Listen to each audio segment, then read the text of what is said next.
Hold on to your hats, the countdown to the biggest wellness event of the year is on. Join us on August 15 and 16 in Melbourne for not 1 but 2 days of Powerhouse Wellness, featuring 11 of Australia's most inspiring, entertaining, educating, fermentating speakers. Damo, what is fermentating? MP, I'll tell you at the summit. Your favourite wellness couch speakers are joined by special guest Nat Kringoudis on all things hormones and female health. Join the Up for a Chat girls, the wellness guys, the natural nutritionist Steph Lowe, Cale Brock, Quirky Cookings, Joe Witt, Marcus Pearce, and the rest of your favourite wellness couch podcasters. Regular and VIP tickets are still available, but hurry before this summit is sold out. For tickets, go to www.thewellnesssummit.com. The Wellness Summit is proudly brought to you by Well and You. Be someone that makes you happy. TheWellnessCouch.com, streaming wellness into your lives. Welcome to Nourishing the Mother, featuring your hosts Bridget Wood and Julie Tenner. Hello and welcome to Nourishing the Mother. I'm Bridget Wood. I'm Julie Tenner. And this week we've got part 2 of Exploring Birth. Last week, we really felt that, first of all, we needed to chunk it down into 2 episodes because it's such a big topic. And so last week, Jules, whose background is as a doula and a naturopath, was really about unpacking what birth culture is in Australia, so the sort of belief systems that surround birth, and also really looking at what empowered birth means. I mean, certainly both of our values align a lot with having a natural birth, and you'll certainly hear that in the way that we talk. But empowered birth is not a kind of birth. It's really about how you're feeling about birth. Is. So, for you, you might be, set that you want to have a cesarean, and it's about for you knowing how to achieve that, knowing the risks and the the benefits of that, and going into that knowing that that's your outcome. For somebody else, it might be really natural birth. And so really what we're wanting to do here is to empower you with the knowledge to make informed decisions and understand the environment in which you are birthing. And so last week, Jules talked about 10 steps that you can, or 10 questions that you can ask your caregivers to help you really get clear on what it is that you want from them, in terms of your support, in terms of the birth outcomes. And so this week, we really wanted to go through perhaps some of Julie's own stories of the importance of having a good support team to help you fulfill your objective in your birth, and really looking at the shame and the guilt or regret that can come up if you don't get the birth that you wanted. The benefits of looking at the other side of what you want, so that you are not going into birth too polarized. Like we have these ideals held up about natural birth, or we have these ideals held up about, having pain relief and making sure you avoid pain. Well, as long as you're kind of thinking that it must be one way, you may often attract the opposite to get you to balance out your perceptions. So it's really about going into that with a healthy, balanced view about birth, as a balanced view that's coming from a place of information, as opposed to just seeing how things go, which we know that often doesn't tend to go too well. Definitely. Information is power. Yes. So I tell all of my clients, it doesn't matter what type of birth you are after, you need to know it all so that you always have a choice. Yes, and that's what we often think that we're making a choice, but often our choice is within a very narrow paradigm. Yes. You don't have choices if you don't know what your options are. Yeah, so that's really what we're talking about today. So I'd love to dive in, Jules, with what you want to say. I've got so many stories, and there's like 500 conversations happening in my head at once. I really want to talk initially about leaving last week the weakest link. We talked a little bit about our birth culture and how that filters down into what we birth with, and that 80%, our journeys of birthing ourselves is 80% predetermined by all of that stuff and how we were ourselves birthed. So if we unconsciously give birth, then we're really just going to repeat those patterns. And if we're consciously going to give birth, then who do we have around us so that we can change those patterns, shift those patterns, sit in that really uncomfortable place sometimes and really deal with some of those demons. So most women I find now that men have moved into the birthing culture, and Maria talks a lot about this. She talks about a particular study that was done, that when men started moving into the birthing culture, they looked at the time that happened, and then at the same time the rate of intervention in birth. And interestingly enough, and you make your own conclusions about this, that the rate at which men entered the birthing room is exactly the same rate as which intervention went up. Which is very interesting. And I think that also comes from almost a biological or sociological bent where men want to be the protector, and so they don't want to see their women suffering. I know Michael O'Dent, or Michelle O'Dent, however you say his name. Michelle O'Dent, he's a French obstetrician, and he's quite a pioneer in terms of natural birth and birth practices, and he still maintains that men shouldn't be in the birthing room. He's fascinating. I love him. So it's really interesting, and generally what I've seen in most couple dynamics is that the guy's like, cool, and then all of a sudden they get there and their woman has a crisis of confidence, or something that she's looking at gives them the look that she's in such turmoil and physical pain that he loves her so deeply that he just wants her to stop, and he wants her to be okay, or he wants her to come back to normal. And so often we talk, there's a bit of, I suppose, this thing of, well, the epidural's really for the husband. And I've certainly been I know. I remember this one particular birth, when I think about that this woman was cranking, and her contractions were just doing fantastic stuff, and all of a sudden she had a crisis of confidence. And I felt like I was standing there with her and I eye to eye, and he went, "Oh my God, she needs the epidural. Why is this not happening?" And he went running out of the birth room, screaming down the room to find someone who could come, because they were in a private hospital. They were paying for this sort of level of care. And where was it? You know? My goodness. And he comes tearing back in here. He's made such a furore that now there's people fussing everywhere. And he got that epidural. And that's part of their dynamic, is she just rolled with it. Yes. And he put the epidural in, and then they did an internal check, and she was fully dilated. Wow. Had they stopped for a moment, had he come back down into that birth space, had that process been to check her before an epidural was done, we would have thought in context, wow, she's right at the very end of this. Let's really nourish her with some support, because then she would have moved through to pushing. And of course, once you had an epidural, you can no longer feel when you're having a contraction. You're on your back, so you're not using gravity, you're pushing against it. And so pushing and so on and so forth gets much more difficult.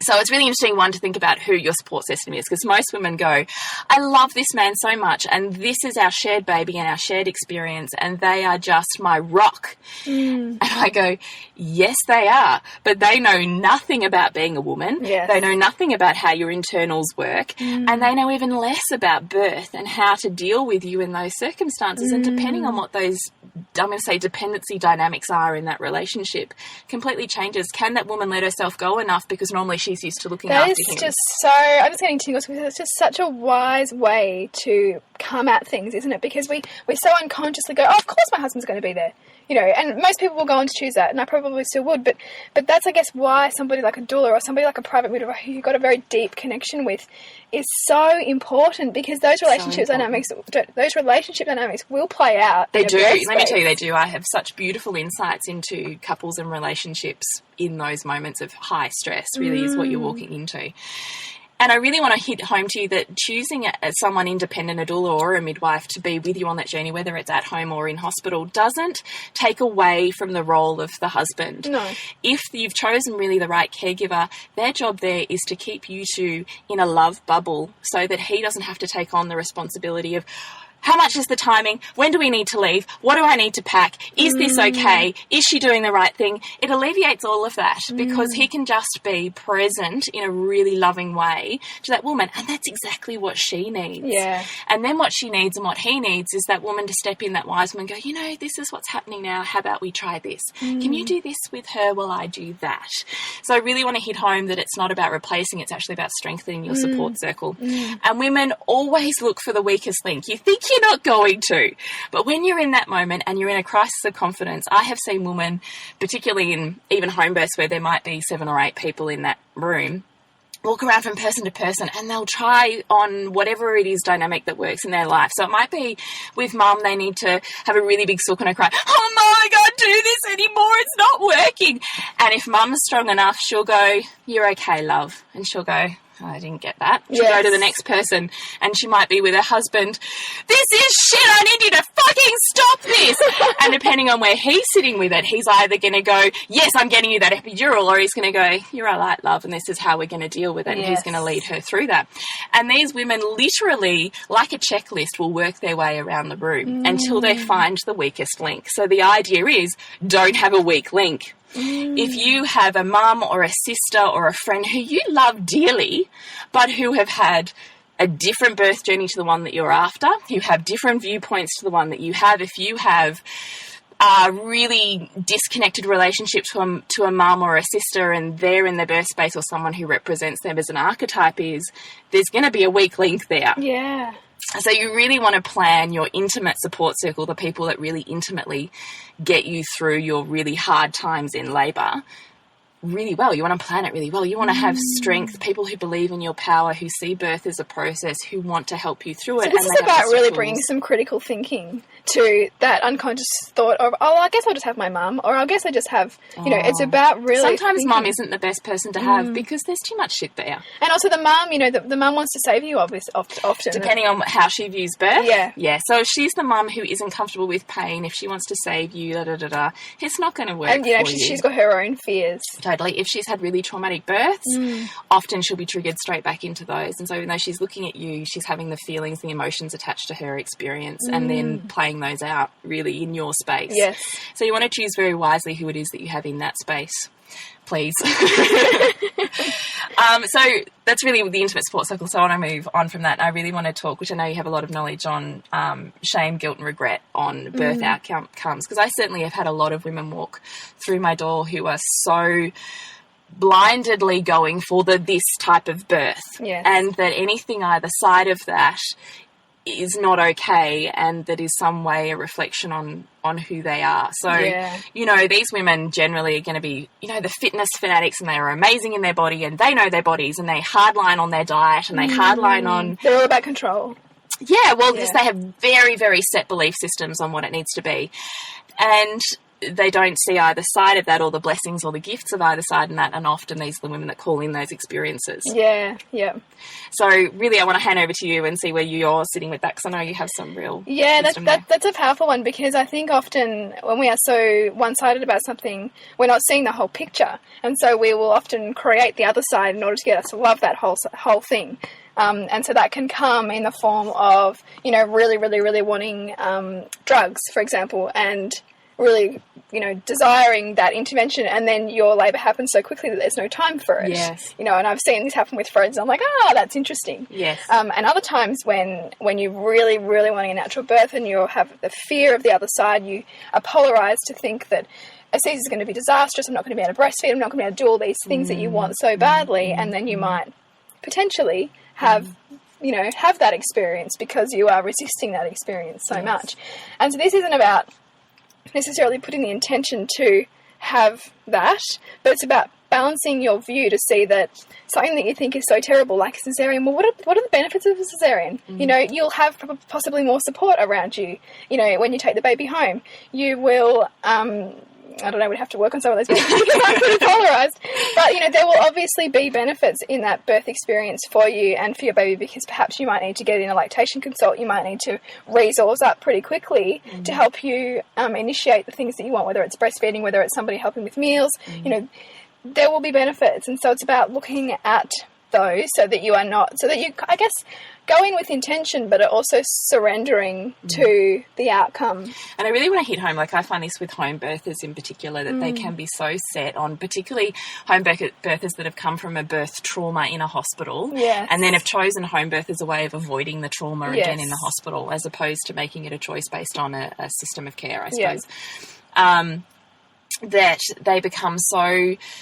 I don't know, they get their hate on for the hospital, that it's anything that's in a hospital is now just shit. That there's always this negativity attached to them. And I really want to keep coming back, and I always challenge the women that I see on this, is birth. Whilst we talk about so much of our birth culture influencing the way that women birth, I want to really hit home to you that birth is an internal process. You are birth, not the place you birth. Yes. So I know this was my journey too, but by the time I got to my third baby, I knew, and whilst I had a home birth, I knew in my head, having witnessed so many empowering, beautiful births in a spectrum across all sorts of hospital systems and interventions, that birth can be beautiful and empowering no matter in what form it comes in. It just depends on how that woman has gone about her choices and her information, and how she uses her power in that care setting. So therefore, birth is internal. I am the birthing goddess. I birth this way and this way, and whatever form it comes in comes to the blessings and the lessons. And it doesn't matter where I do that. So I could have had as beautiful a birth with my third child at home as I could have had in hospital. And I really got to that point where I was like, I'm actually kind of okay. If we go to the hospital, I'm going to be like, shit, yeah, man, I know I'm going to switch those lights off, and I'm going to have my music on, and I'm going to be telling the midwife this, and I'm just going to rock with this baby, and whatever this journey is going to be awesome for me. Yeah. So to really get to that place where, yes, your external care setting has changes in the limitations and the things that the rules and the guidelines, but at the same time, birth is an internal journey. It really comes back to what is your support system, where is your head at, what are your choices, where are your information, and, you know, where are you sitting in your feminine with that? That is such a beautiful way to look at it. And I think that too then allows us to own more of the stuff that comes around birth, because birth trauma is a big thing that women are dealing with. But until we can in some way love it, we don't heal it. You know, in order to heal our pain, we need to see the blessings in it, because as long as we see it as negative or bad, it continues to run us. It does. And I really, I think you and I have both discussed this, that some of the hardest, deepest, darkest parts of our lives have brought with them the most beautiful blessings and journeys and trips into self. Yeah, absolutely. And it can be hard to rationalise that sometimes, and especially if you're listening to this and you feel a little bit of you feel affronted by us saying that. Well, that's kind of, for me, like a red flag to go, oh shit, there's stuff there to work on, and, you know, I'm sure I could listen back to this and feel exactly the same way. Yes. Depending on your frame of mind and what you're thinking about when you hear this kind of thing, because to see that we are in some way kind of consciously creating or unconsciously creating an outcome, or have some way of going back and being grateful for something that we perceive as so bad, to see that there's benefits in that can be quite jarring. But in fact, that's ultimately where the healing is. It really is. And that's where the freedom comes from. And that's when, you know, because I see this same thing in, you know, sort of home birth or natural birth circles.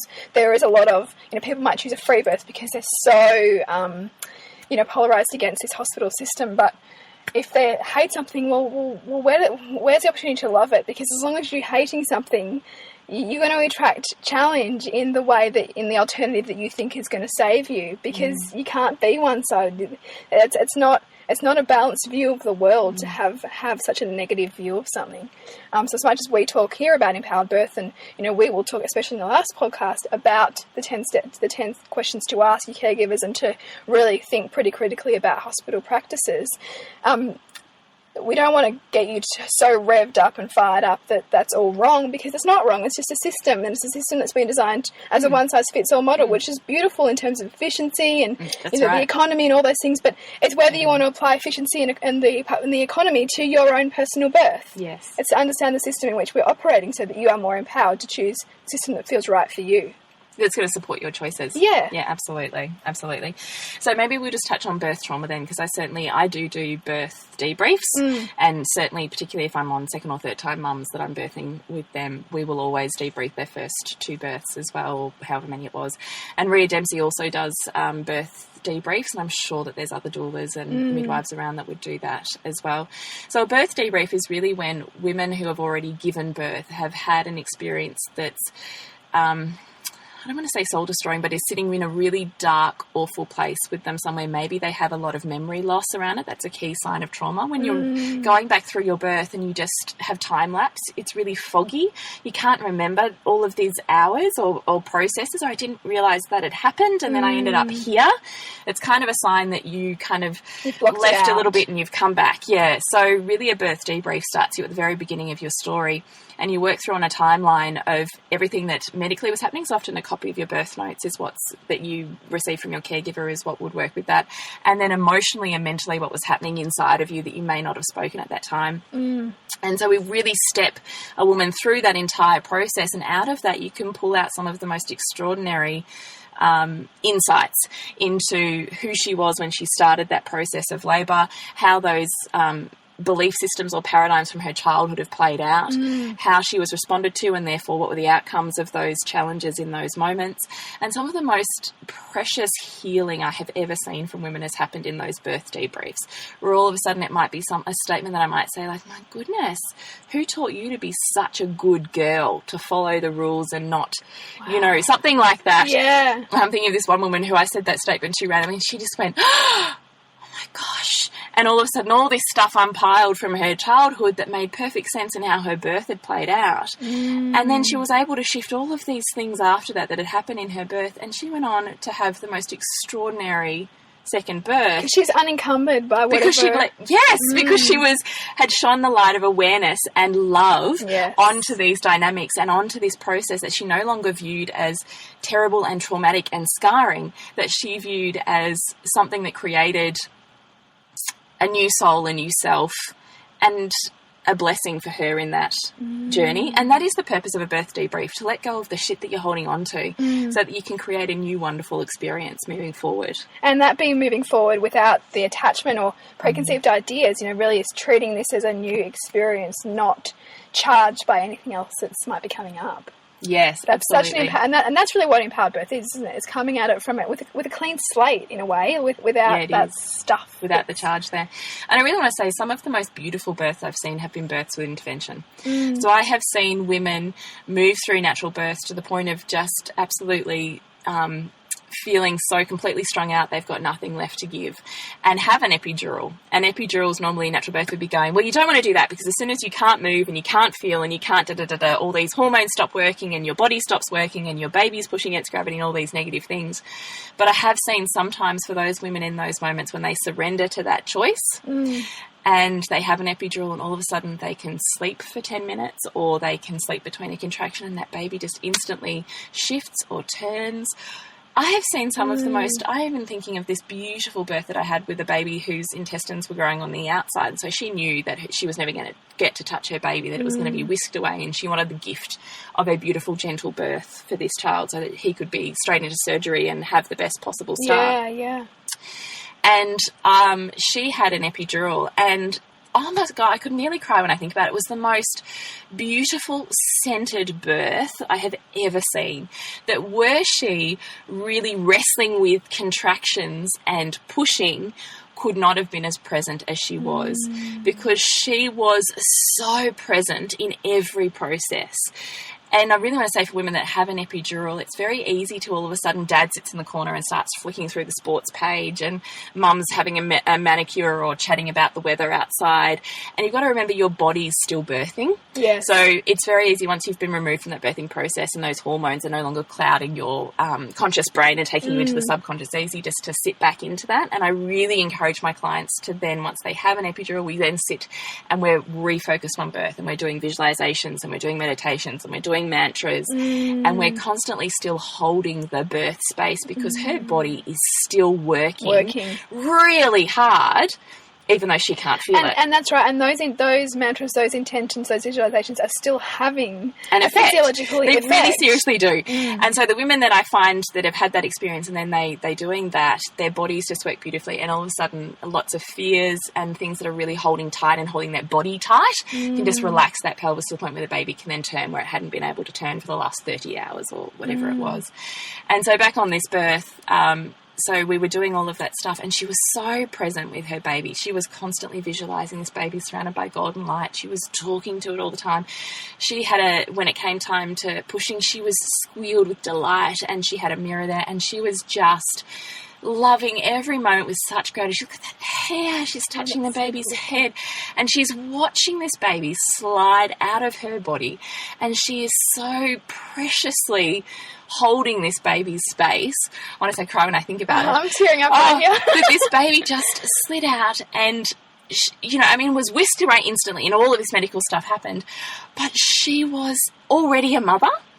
She was so present that had she been completely, totally, rigidly holding on and wrestling those fierce contractions and whatever, generally I find women can be really hard to then also, particularly for first-time mums, stay present to their baby in that process because their body's calling on them so much. And perhaps, the beauty in that, might even be that she knew that her baby was going to be really challenged and so that called her to be so present and to give that baby every ounce of strength that she had, spiritually, emotionally, physiologically. Like, that's a beautiful, isn't it? So it was heaven. I can think of others, like even in terms of an episiotomy, I absolutely loathe seeing them anyway. And I remember this one woman was beautiful and we had worked so hard and she had got through I don't know, 3 days of pre-labour and then this 20-hour, intense labour because her baby wasn't quite sitting in the right position. So labour was on and off and on and off and a bit posterior and all this sort of stuff happening. And she got to the end and she was up to pushing and she was wrecked. And she was pushing and pushing and pushing and she's like, I can't fucking do this. I'm like, you can. What are you holding on to? Why is it that body didn't want to just release that baby out? What were the fears that she was holding on to? Yeah. And she looked at me and she goes, I don't fucking care, Julie. Give it to me like this. And so she called in this obstetrician. And so this obstetrician came in and normally they do an injection to numb the area and instantly the scissors are cut. And this obstetrician came in and she's like, oh, there's no way that muscle band is so spasmed and so thick. There's no way that baby's coming out. So she goes with the injection and I kid you not, she did the injection. She turned her back to grab the scissors and that baby's flown out. Wow. It was amazing. And she went, what? That couldn't happen. And it was just almost for that woman was that last surrender. Yeah. And almost I feel like on some level it was that belief system that someone was doing it for her. Yeah. And it just was enough of a shift for her to surrender to that intervention she thought she was never going to have. And all of a sudden it just disappeared. That muscle band that was so tense and was never going to, I just have so many stories of the wondrousness of women's emotional state. But that's our innate intelligence. Like the body has this innate intelligence, and those kinds of stories that kind of challenge whatever kind of set of research that says X, Y, Z. Those stories abound. In terms of our own power. To affect that kind of result. Yes. I've seen amazing things. So I really, I can't remember how we got onto that. How did we get onto that? I can't even remember. I just love talking about this. I could go forever. I can't remember. Was it birth trauma, facing our fears? Well, I don't even know if we've got to facing our fears. I'm pretty sure it came out of birth trauma. Birth trauma. I can't even think where I was going. What I want to say, empowered birth. That's what I was saying. So empowered birth is a total spectrum. And all of those women walked out of those births and they were in hospitals, they weren't intervention free, they weren't totally natural, but those women knew all of their choices and all of their options and they were ready with their partners to just rock on to the next thing whenever. And if something happened, the other really important thing to do actually is when a care team walks in and goes, well, look, we really need to start discussing this thing because it's no longer working. We may need to do these things. I always say to my clients, Dad's job is to ask all of the questions. Okay, what are we doing? Why are we doing it? What happens if we do it? What happens if we don't do it? What are the outcomes? How long do we have? His job is the fact-finding because Mum's still in labour land. And then he goes, thanks very much. Can you guys just leave us all alone for 5 minutes so that we can come down and have a chat about it? Don't ever make a decision when you're in the stressful moment of moving forward into intervention because that is when I see a lot of trauma happened. Women didn't have time to process it. They didn't have time to think about it. They didn't have time to feel it. They didn't have time to check in with their intuition. And things were done that they weren't ready for. But if Dad finds out all of the information and then Mum has time through however many contractions to really talk about it and in a space with a clear room, so you don't want to have someone that you feel you need to taper what it is that you're saying or that someone's eavesdropping on that conversation, offering another opinion. You just want 5 minutes of a completely clean room to reshift your energy. And even if you choose to go down that path, that your energy is back in the space of, I'm ready to move forward with this, rather than stuck in the trauma and the shock of the thing that's just been told to you. I guess it's about really owning it, sort of making it an empowered choice. Yeah. Yes. That this has happened. Okay, shit. That's not what we thought was going to happen. But hey, we know how this scenario plays out and here's how we can make it work with us and move with it. And as long as it's an empowered choice, it doesn't matter what the choice is, as long as it's empowered and that the mum has made that choice and that decision is really, I think, what shifts that space. So Dad's job has to be the questions. Mum's job has to be to tune into her intuition and to come back down from the stress before she's ready to make that decision. Which are all, I think, probably big things to ask of yourself, I suppose, in a moment like that. But that's, I guess, comes back to that support and to that network that you've built around you to help you make those decisions. And are there any alternatives? And if you've got another caregiver like a doula or an independent midwife, they might have suggestions for alternatives that may not be able to say in the presence of a hospital, because we're certainly not allowed to give medical advice in a hospital setting. But when the room is clear, it might be something you can check in with them about. I feel like I had something else then. I don't know. We'll come back to it. So facing our birth fears. So I really want to, flip back to this, that these women that, have these really polarized viewpoints of natural birth, how do we even those out? And really it's that in seeing whatever happens, whatever that journey is actually still perfect, because the more surrender, and often the more things that happen that you don't want, the more that you're required on to surrender. And often it's the women that really need to feel good in control, that their births don't go as planned because they require more and more levels of surrender. More surrender, more surrender. It's the hardest thing in the world to do, to let go of your mind and let go of your body and flow with it, and let go of a system and a belief system and outside fears and influences, and move through all of that. That's surrender. Surrender is incredibly difficult to do. So it's really good to get balanced on whichever way this goes. I'm okay because I know all my choices, I know all my options, and so does my support team. That's a really powerful position to be in. And I still think, gosh, even for my next birth, when that happens, there's still so much work to do on that, because it really is constant work, isn't it? Because there'll be fears coming up all the time, we are a lived experience. And so we are living with what we've read, what the stories that our friends have told us, our mother's experience, our past experience. And we're going to be invited to feel challenged by those all the time on the journey of pregnancy. You've got nearly 40 weeks to kind of really feel confronted by a lot of fears, a lot of anxieties. And so comes back to that support network, comes back to really intentionally building a team around you to help you explore and heal those things so that you're not confronted with them in the labour room. That's exactly right. I think the more work you can do in your labour, the less work in your pregnancy, the less work you'll have to do in your labour, absolutely, without a doubt. And also just walking into it going, I'm really excited. I walked into my births being really excited to see what the depth and the strength was that I had within me and where I was going to go and how that would all play out. And I was really, even in my first birth, I was naive about a lot of stuff. I had an independent midwife. And my husband still says, oh my God, best money we ever spent, because he just got to be with me on a really emotional level and do what he does best. The other stuff wasn't his area.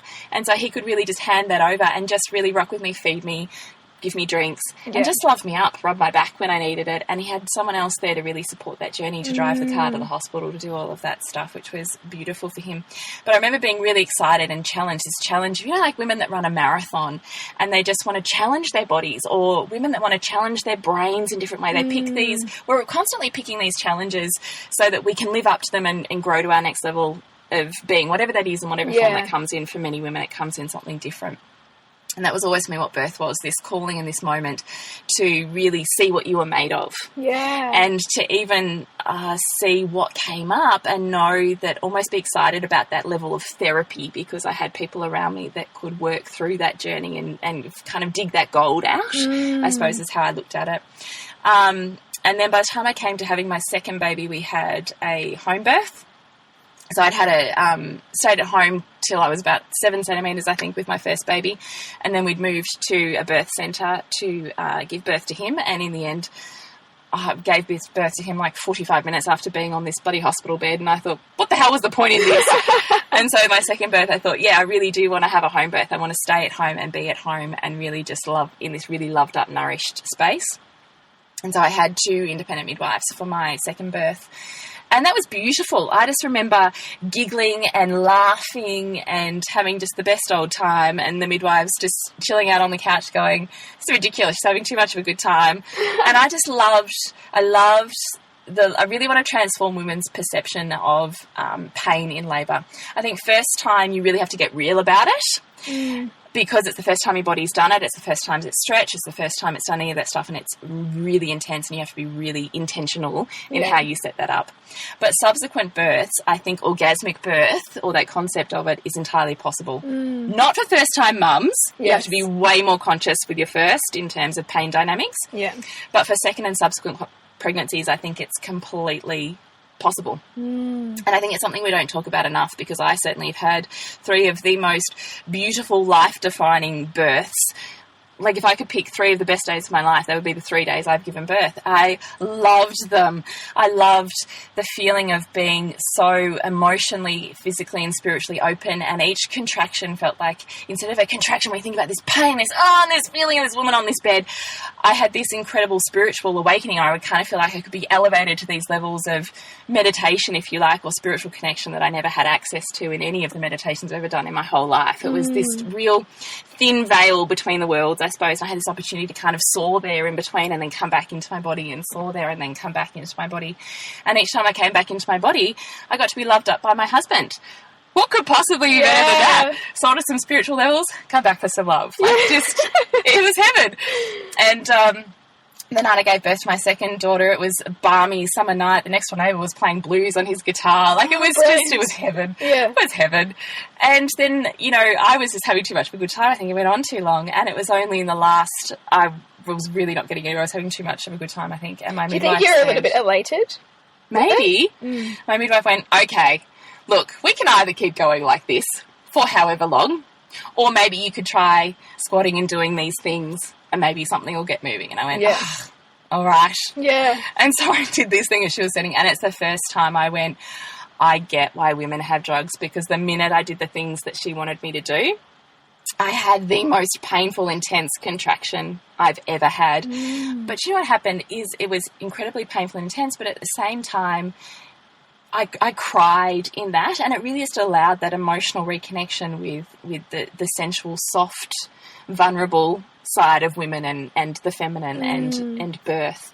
And my support circle went from being kind of around me and laughing and giggling to being very physically close to me and very in my space and very holding me and rocking my body and soothing me with words. It's a very, you know, and often the closer a woman gets to giving birth, that with unconsciously the closer those support people get to her physical space, almost like they realise unconsciously what she needs to be held in that space. And half an hour later, I had a beautiful baby, and what I thought, you know, would be in the bath or in the shower or whatever, I'd, you know, had a couple of these enormous contractions and just gone, fuck the carpet, I don't care.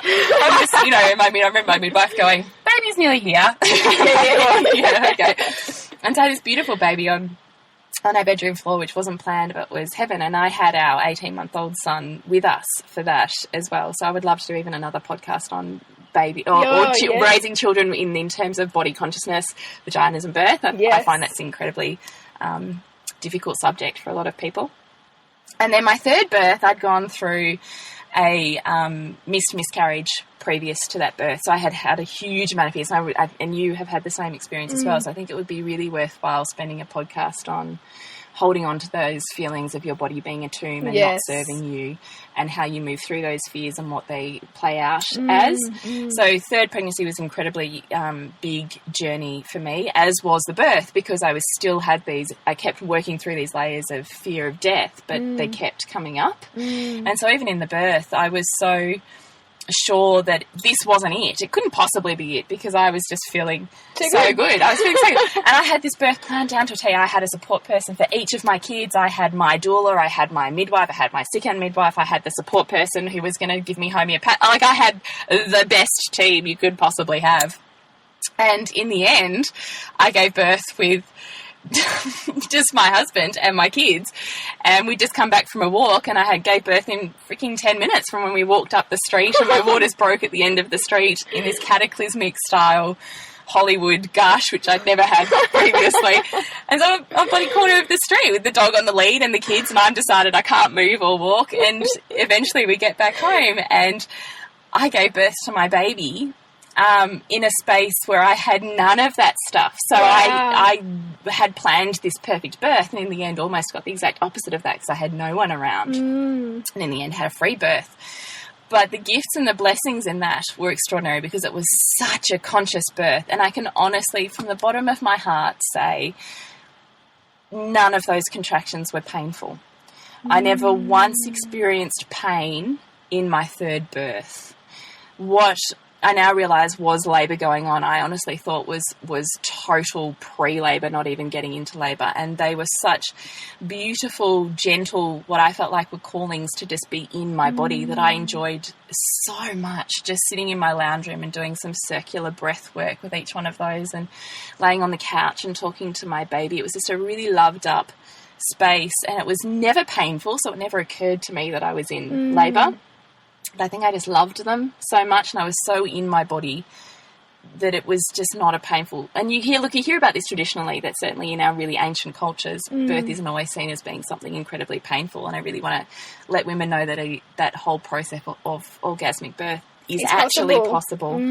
So, and in the end, our birth with her was me going, oh my God, the baby's head is coming, and my husband going, what? and you know, dog's still got his lead on, there's not a light on in the house, no support people. And it was completely, I went through a lot of mourning of the birth that I had in my head. Yeah, because you had this perfect perfect thing in my head, this beautiful hippie space, you know. Yeah. And what I realised was this was her perfect blessing for us, because it was incredibly conscious. Because I felt and touched, you know, like that mum we talked about before with the epidural, that was my experience in my third labour. I completely felt, saw, touched every inch of my baby's body, physically, spiritually, whatever, sliding through me and into my hands in a physical world and into my husband's. And we were the first people to ever touch her. And it was just us. That's just And it's an beautiful. Extraordinary story to come. And the day she was born, actually, she was late as well. And the day she was born was the exact day a year earlier when we had found out that we'd lost the baby in that pregnancy. So I just felt like it came full circle. It was bigger than, you know, what I even thought in my head it was going to be. And she was showing you what you were capable of, you know, and that you didn't need anything else. Didn't need anything else, because birth is within. It's birth. So that really was that metaphorical full circle coming around, that your body showing you, hey, I don't fail you. Yes. You know. Yeah, you're right. It totally was. And beyond that I thought I needed this space to have this birth. And in the end, I didn't. It was just me. And it was all within you. And my baby. Yeah, absolutely. That is just such a... I love those stories. Love them. Well, I really, and I feel that we don't talk about them. I certainly don't share my birth stories very often, because women who have incredibly traumatic birth stories are constantly needing to share them, because they haven't ever had a proper healing. So they need to unconsciously get rid of that story out of their bodies. And that becomes a predominant story, which then creates fear. Yeah, and then I feel like, that cycle. Who am I to say, well, there's no pain in labour. What are you talking about? Mine were amazing experiences. We don't share those. No, it began, and we were all, I remember sitting around, you know, my mother's group, the first meeting, you know, babies were 6 weeks old, and everyone's sharing their horror stories, and I was kind of like, I almost had to rethink.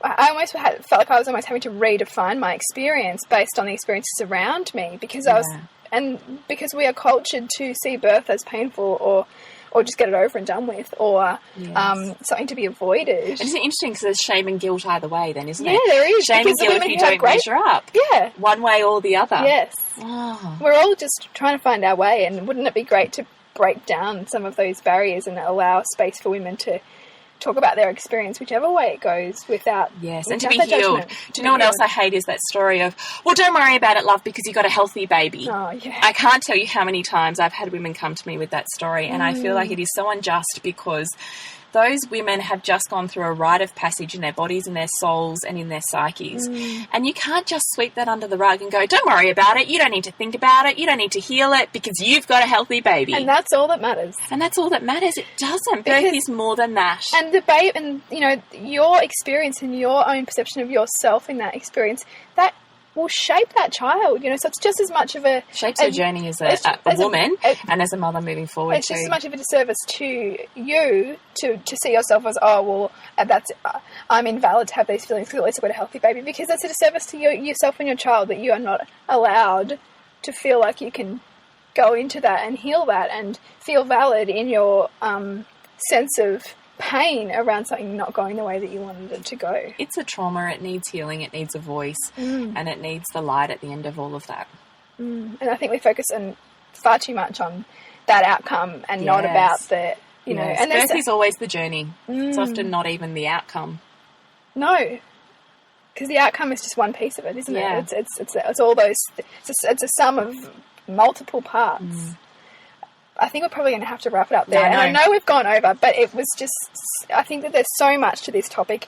We will have to look at pregnancy after miscarriage and how that goes, because I think that, I know for myself, it was a, collection of pretty terrified few weeks until I felt like I'd got past that previous, point in time. And miscarriage in general, because I think largely women don't have a voice in that. Yeah, and I think you only realise how common it is when you yourself have experienced it and everyone else comes out of the woodwork. Yes, it's exactly right. So I really hope wherever you are sitting in this week that you allow yourself the space and the freedom to really nourish and value the journey that you've come on to being a mother, and that you offer yourself some loving light on that. And if you need help, that you do actually seek it. So you can certainly resource me through naturopathicbirth.com.au and Bridget's work through suburbansandcastles.com. Yeah, and I did write an article a little while back about birth culture, which is quite well referenced in terms of statistics and what we don't tend to know. It was referencing a lot of Rhea Dempsey's book. So look that up if you can. It's on my blog. And certainly please share your thoughts on our Facebook page. And if you feel willing to share your story, we'd love to hear it too. So until next time, see you then. Bye. This has been a production of TheWellnessCouch.com. Check us out on Facebook and join in the conversation on Facebook.com/TheWellnessCouch. Subscribe to each show on iTunes and check us out on Twitter. The Wellness Couch, streaming wellness into your lives. Whilst the Wellness Couch presenter endeavour to provide accurate and helpful information to their listeners, these podcasts cannot take into account individual circumstances and are not intended to be a substitute for health and medical advice from a qualified health professional. You should always seek the advice of a qualified health professional before acting on any of the information provided by any of the Wellness Couch podcasts.